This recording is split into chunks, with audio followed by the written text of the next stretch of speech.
এবার কোরবানি উপলক্ষে সামনে রেখে মোট 11টি হাট আমরা ইজারা দিয়েছি।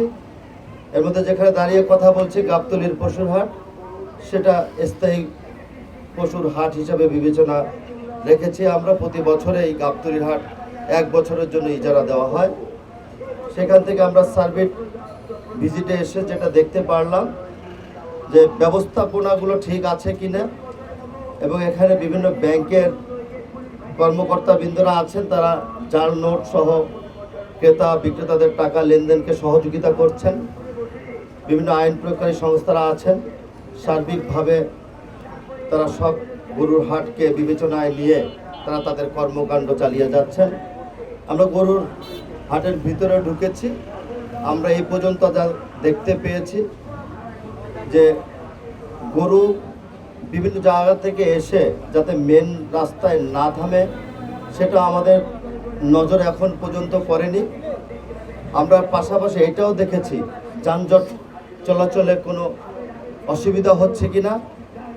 আমরা সেটা দেখছি যে পরিবহনগুলো অনায়াসে সুন্দর ব্যবস্থাপনার মধ্য দিয়ে চলাচল করতে পারছে। আমরা যেটা চাই সেটা হলো প্রতিটি পশুর হাটের বর্জ্য ব্যবস্থাপনা থেকে শুরু করে সকল কিছু একটা ব্যবস্থা করার মধ্যে থাকুক। আমরা মোটামুটিভাবে আজকে সন্তোষ প্রকাশ করছি। আগামী দিনও আমরা এই ভিজিট অব্যাহত রাখব। এটা আমাদের ব্যবস্থাপনা এবং ঢাকা উত্তর সিটি কর্পোরেশনের যে শর্তগুলো আছে সেটাকে তারা ফলো করছে কিনা, সেটার জন্য আমরা মনিটরিং করার জন্য এই ভিজিটগুলোকে আমরা অব্যাহত রাখব।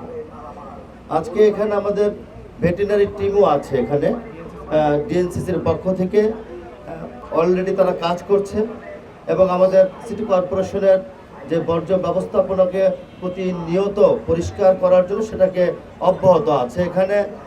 এবং এর পাশাপাশি আমাদের ব্যাংকের যেই কর্মকর্তারা এখানে সার্ভিস দিচ্ছেন, তারাও সেখানে তাদের সহযোগিতা ক্রয় এবং বিক্রয়কারী যাদের আছে তাদেরকে অব্যাহতভাবে দিয়ে যাচ্ছে। ইজারাদার যিনি আছেন তারাও তাদের সহযোগে ওয়াস্টার টাওয়ার নির্মাণ করেছে পিছনে, আমরা সেটা দেখেছি। তো ট্রাফিক ব্যবস্থাপনা যারা দায়িত্বে আছেন তারাও নির্লসভাবে কাজ করছেন। আশা করি আগামী 28 তারিখে ঈদ উদযাপন হবে। এই ঈদ উদযাপনকে সামনে রেখে আমরা এই ব্যবস্থাপনাটাকে আমরা সঠিকভাবে ধরে রাখতে পারব। তাই সাংবাদিক বন্ধুরা, আপনারা কষ্ট করে এখানে আসছেন।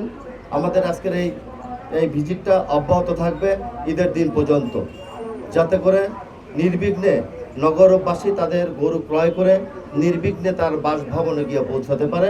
সেই বিষয়ে সার্বিক সহযোগিতা করবে ডিএমপি পুলিশ সহ বিভিন্ন আইন প্রয়োগকারী সংস্থা, ঢাকা উত্তর সিটি কর্পোরেশন।